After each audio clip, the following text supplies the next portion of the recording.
Oh, speaking of him too, you know, Jeezy's putting out his last album, eh? Yo, that's crazy. Like, because they came in the game together, eh? You remember So Icy? Yeah, So Icy, yeah. Yeah. But do you believe him? Yeah. I mean, Jeezy kind of had his time. Like, no disrespect to Jeezy. I'm not a huge Jeezy fan, to be honest with you, either. Like he's doper than some dudes, you know what I mean? But like, the thing is about that era, like at the time when that South invasion was happening, I didn't like a lot of those dudes. But now that I look at like the current landscape of hip hop, I look back on that and I'm like, yo, this shit's classic. You know what I mean? Yeah. It's like the same way like with No Limit, like when that shit was coming out. Oh, yeah, like they had some tracks that went. Yeah, but you look at the beats. Yeah, but you look at them kind of be like, they're kind of whack, right? Yeah, but like then when you go back after like seeing how the landscape changed, like years after that, you're like, yo, this shit's like. I still did that. Yo, we always used to say Master P was the biggest gimmick rapper though. No disrespect to P, because I respect P's hustle, No Limit, all that shit. But like as a rapper, because like he's not a rapper, he's a hustler dude, right? He wasn't really a rapper, but like he had every song there was like every time P dropped an album there was a gimmick. You know what I mean? There was either like hootie hoo, wee, wobble wobble, shaky shaky, I like that one though. Was it the 504 Boys? Wobble wobble. Shake it. Ooh wee. Hootie hoo. Like you can literally bout it. I remember that guy Magic. Magic was sick. Do you know one of Master P's illest songs is with Magic? It's like, believe it! These pockets gon' stay fat! Oh yeah. I know what you're talking about. That song's fire. Yeah. I like Magic. Come out! When I listened to like all of them, I was like, none of them are really like super good, but like who's the better one? Magic. Magic was like Mr. Magic. Mr. Magic was like better on like some of those tracks for sure. Yeah, he was dope. I fuck with Magic. Fucking oh man, that just made me. Yeah, did you see the one interview with your man Vlad with Silk the Shocker? Silk the Shocker sitting there the whole time like. Yeah. Doesn't uncross the arms the whole time and just looks so unmotivated. Like he's like, yo, fucking Vlad cutting the check for this. I gotta stay here for another half an hour. He does look unmotivated, but the thing is, like, that's the whole story of his whole rap career too. Exactly. When the fuck was Silk the Shocker ever motivated? Like, he was like a whack Talib Kweli, like with no content. Cause like Talib Kweli's dope.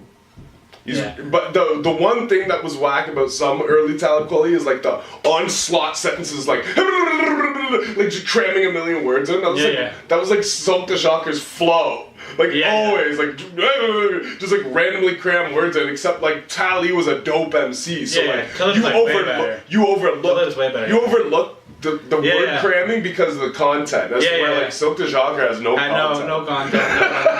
It's just a bunch of conjumbled. I don't even remember the name of any of his songs. I remember the one with Trina. That's cool.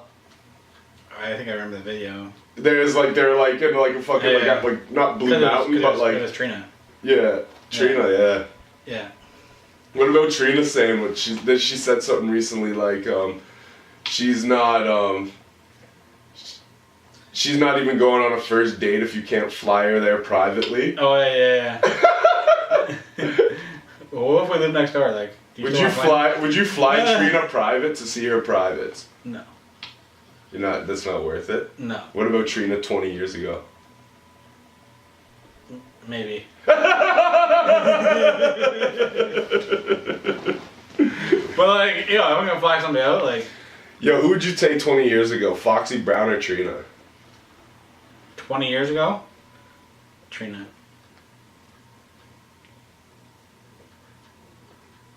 Foxy Brown used to be pretty hot.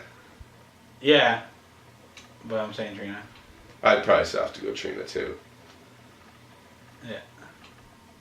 If rap was wrestling in the early 2000s, Trina would be Trish Stratus. I don't know that.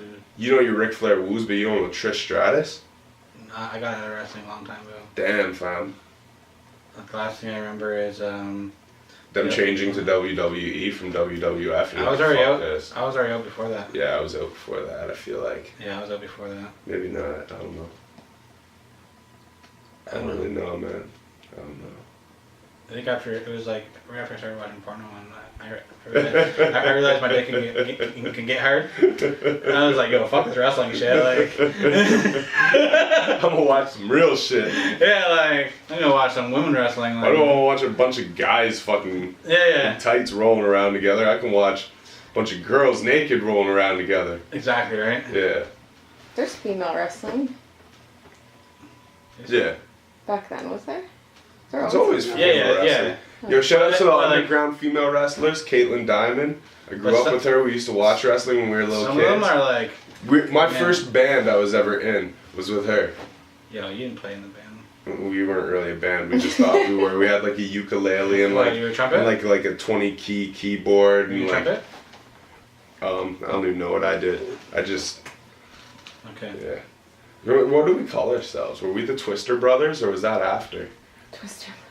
She was a girl though, so I think that was like my band was saying. I don't remember anymore, but yeah, the first like musical anything I ever did with a group of friends was with her. Now she's like a not a professional wrestler, but she travels internationally all the time. Oh, nice. Yeah, like she just was in like, I don't know. She's like hardly ever in Canada. She's always like internationally touring and wrestling. So big up to her. She's doing her thing. Could you pick me up and buy something? She probably could. Yo, I'm turned off. She'd probably fuck you up. Yeah, I'm scared. She does her thing. Shout outs to Caitlin. It's like, what if what if you're banging her and she likes being choked out, then you don't want to choke her out because you're like... You're scared? Yeah, because you're scared, and then she's like, well, yeah, I'll choke you out, and then the next thing you know... You're like, but I like being choked out. Yeah. Just cut my foreskin, please. Just don't choke me. Like, the second she starts choking me, like... I'll even wear a condom. Like, if we're fucking at the same time and she starts choking me, I'm going then, even if I'm inside. She just puts a hand up and I'm like, oh, fuck. I just lost all motivation. Let's smoke one, let's try this again. Put on some Mr. Magic. Come on! But, So, I don't really know what to even leeway into with let's go into our sponsor, Royce to 5'9" and Prime. And the great DJ Premier. Yeah. Shout outs, you know. So, have you heard, what have you heard? From Prime, I've heard probably not half the album exactly, but close to. I've heard like Flirt. Flirt's good, I like Flirt. Rocket, Era, Respect My Gun. Do you hear Streets at Night? No, I heard my favorite one. Yeah? For those that know about my things, I do like I did the one on the special there, like I'm gonna have to like go back and cut the audio because like it's the first time I did that one. It was like a high pitched like kind of like with a at the same time. Yo, that was fire. And it was almost as fire as this Prime album, because this Prime album is more fire than that. But yo, I peeped, I've heard a few other joints, like the one with Rhapsody. Yeah, that was a good one. The one with Yellow Wolf. The one with Big Crit's pretty good. I ain't peeped that one yet. Yeah, Black History, Era, Respect My Gun, Wow, Rocket, Flirt. Where's the one with Rhapsody? Loved Ones. Yo, did you hear Everyday Struggle? No. He starts off the first line, he's like, I'm having nightmares of Joe Button arguing with Lil Yachty. No.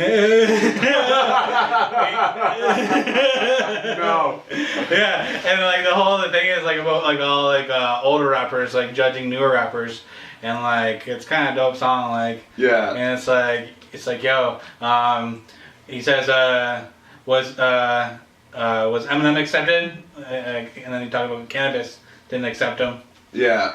When he came in, so he's talking about how like the older generation should give it up to like the new generation, and vice versa too. It's pretty dope. But he starts off the song with having nightmares of Joe Button arguing with Lil Yachty. So I wonder now with all that shit that happened, like, are they still cool? Like, is Slaughterhouse still a thing now? I don't know.